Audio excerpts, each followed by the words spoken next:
The federal government, as we said, awarded GC Strategies $106 million over the course of 9 years. Do we know what the money was spent on? What was the outcome of that?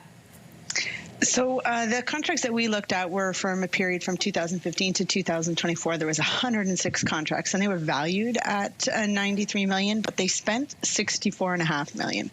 Now, what GC Strategies does is they're an IT staffing company, so they don't do any IT work. They find the people to do the work and subcontract out that work. So it could be things like just your regular IT maintenance, developing an IT strategy, or even staffing and trying to find a permanent resource for you. So out of those 106 contracts, there was a lot of professional services that were provided. And there are rules in place. Federal agencies are required to monitor the work that's done by the contractors that we hire. But your report points to a long list of missed protocols and just plain oversight. At the end of the day, who's responsible?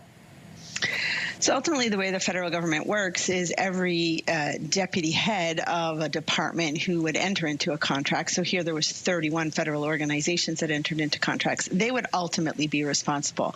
But the authority to actually do procurements is usually delegated down somewhere else in the organization. What we found is that this echoes findings of other work that we did on professional services. And in an unusual move, we didn't issue recommendations in this report. I do not believe that the federal government needs more procurement rules. I think they need to understand why they're not being applied, make sure everyone understands them, and then follows them. Last week, GC Strategies, the company behind these contracts, was barred from applying for any more federal contracts for 7 years. But there were at least 2 federal ministers who were in charge at that time who are still sitting as cabinet ministers in the Carney government. I guess the question everybody's talking about, including the opposition, is what does accountability look like? Does it look like getting that money back into government coffers? Does it look like, punitive measures like not being given government contracts? What's the accountability piece that's missing?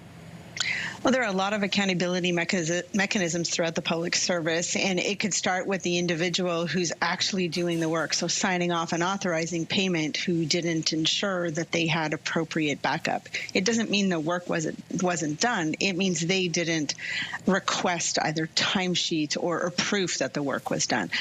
So when you delegate authority to sign off on taxpayer money and you're not following that, the first thing is they can take away that delegation, give you some training, and then decide when you can get it back.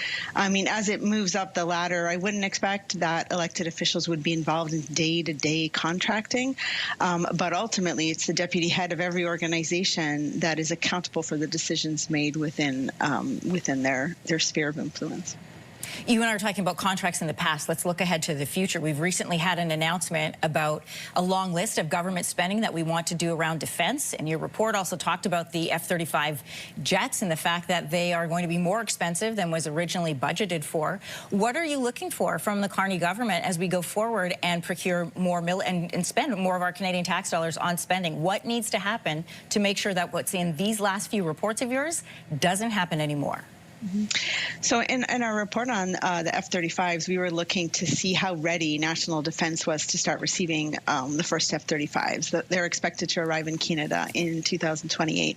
And what we found is that needed infrastructure is delayed about 3 years. And as a result, interim steps were needed, or interim solutions will be needed, which will increase the cost further.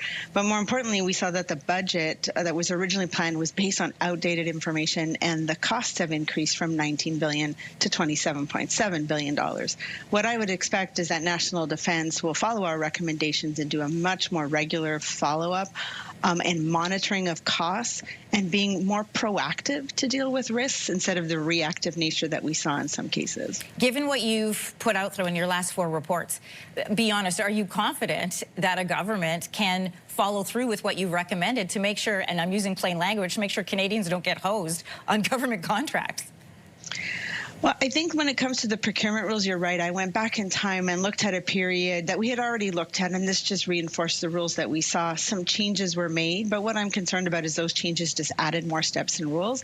And I really do think that it's time for the government to take a step back and say, why is this happening? Are there too many rules? And maybe is it time to make it more efficient? When it comes to big, large contract, like the transition from CF-18s to CF-35s, I would expect a lot more regular monitoring and continuous continuous monitoring. There are risks that have been identified, like inflation and fluctuations in foreign exchange, that are not being monitored and mitigated. And I would expect to see that in place when you have long-term contracts in foreign currencies. When we're talking about monitoring, quick question for you. Does that also include making those findings public? Meaning if we've overspent, if we've undervalued, that is known to the public as it is the taxpayer dollars that are being spent? Well, I'm always a good advocate for more transparency, and that brings accountability. And that's why in our report on the CF35s, I included costs from other projects that I felt were essential for the CF35s to be used for their full operational capability. And I made a recommendation to National Defence to not only just talk about the one project to purchase the aircraft and the needed support, but to think about the global picture of what it really will cost and make that public to Canadians and parliamentarians. Karen Hogan, Canada's Auditor General, great to have you here today. Thanks for making time. Thanks for the invite.